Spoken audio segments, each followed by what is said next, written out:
सुहाने सपने क्यों आते हैं? आइए आज इस विषय पर चर्चा करते हैं।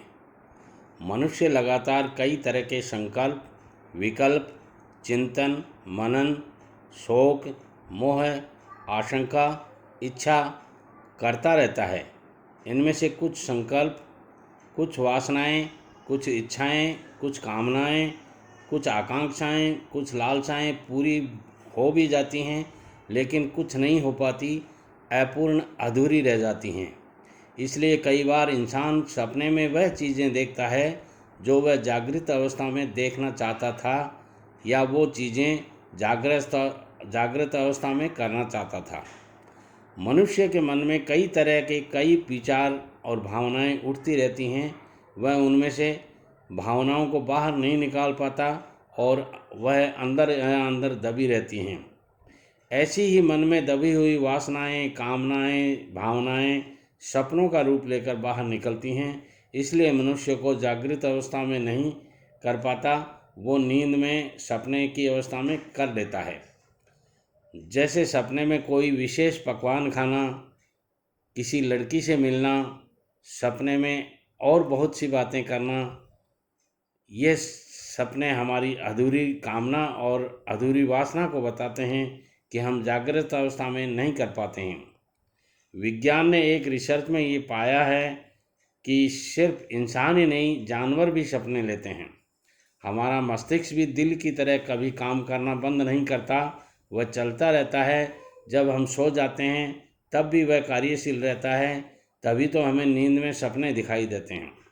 आइए बात करते हैं सपने आने के कारण के ऊपर। कौन से कारण हैं जिनके कारण सपना आता है? एक तो सपने आने के कारण में पहली बात तो ये है कि एक तो अधूरी कामना, अधूरी वासना, अधूरी भावना आदि को हम जागृत अवस्था में पूरी नहीं कर सकते, वह स्वप्न में बनकर आती है। भविष्य के बारे में सपने हमें संकेत देते हैं। ऐसे सपने बहुत कम ही आते हैं और कई बार हमें इन्हें देखकर अचंभित भी हो जाते हैं कि ये कैसा सपना आया था, लेकिन उसके अर्थ के बारे में ज़्यादा जानकारी नहीं होने के कारण हम उसे छोड़ देते हैं। तो इस तरह एक तो भविष्य और हमारे जीवन के सपने जुड़े मिलते हैं, और एक हमारी अधूरी वासना, अधूरी कामना की वजह से स्वप्न आते हैं। शास्त्रों में बताया गया है कि दिन में देखे गए सपनों का कोई अर्थ नहीं होता है, वह निरर्थक होते हैं। इसलिए अगर आप दिन में सपने से व्याकुल हैं तो घबराएं नहीं, वह सिर्फ आपके मन का काल्पनिक दृश्य है। कभी कभी मनुष्य की तात्कालिक मानसिक अवस्था, भय, आशंका आदि के कारण भी स्वप्न दिखाई पड़ जाते हैं। जैसे अगर यात्रा करनी है तो सपना दिखाई पड़ता है कि गाड़ी छूट गई है या छूट रही है।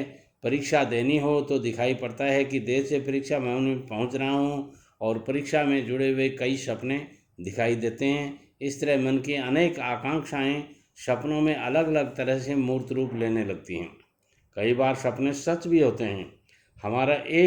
हमारा मन भी इस विश्व का एक अंग ही है। इसलिए कभी कभी भविष्य में होने वाली घटनाएं भी स्वप्न में दिखाई पड़ जाती हैं।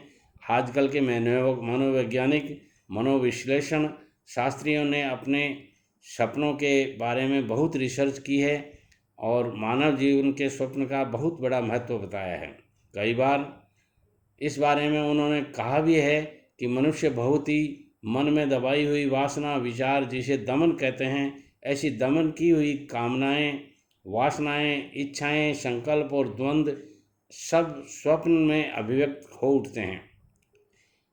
इन सपनों में कभी कभी अपने प्रिय व्यक्तियों के कई संदेश भी प्राप्त होते हैं, संकेत प्राप्त हो सकते हैं।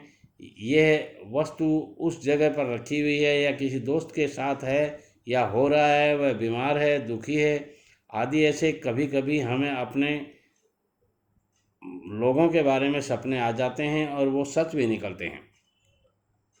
दोस्तों, सोने और जागने के बीच की अवस्था को स्वप्न अवस्था कहते हैं।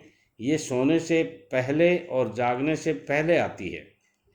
जागृत, स्वप्न, सुषुप्ति और तुरिया अवस्था, इन चारों अवस्थाओं में से सिर्फ स्वप्न अवस्था में ही, जिसे हम मन पूरी तरह से आज़ाद होता है, कुछ भी करने को, कहीं भी भ्रमण करने को मुक्त रहता है। बाकी की तीनों अवस्थाओं में मन नियंत्रित रहता है, खासकर जागृत अवस्था में। ये थी जानकारी आज की। सुहाने सपने क्यों आते हैं इस बारे में। आशा है आपको जानकारी अच्छी लगी होगी। यदि जानकारी अच्छी लगी है तो हमारी चैनल दो साथी टीवी को सब्सक्राइब कर लीजिए और बेल आइकन को दबा दीजिए ताकि आने वाले हर वीडियो का नोटिफिकेशन आपको मिलता रहे। एक बात और कहना चाहूँगा, ये सारी बातें स्वप्न शास्त्र में लिखी हुई बातों के अनुसार बताई जा रही हैं। हमें इनकी सत्यता के बारे में पता नहीं है, इसलिए आप अपने स्वविवेक से निर्णय लीजिएगा। धन्यवाद।